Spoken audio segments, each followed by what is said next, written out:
incident that has happened, and it has to be carried to its logical conclusion. Honorable Chief Minister is on record that he will take the strictest action, and he will see that a proper investigation takes place and it is laid to rest with full action.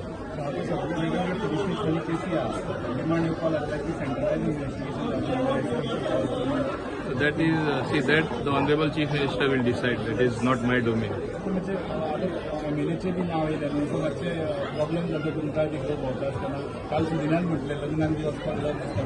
See, when you are not involved in anything, why will you feel that way?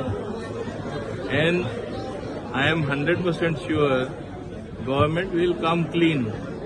Those, I don't know who, because I am not privy to any such information. If anybody is involved, they have to face the music. Happy with the investigation? Yeah, investigation is going on. Let it come through investigation. No? Yes.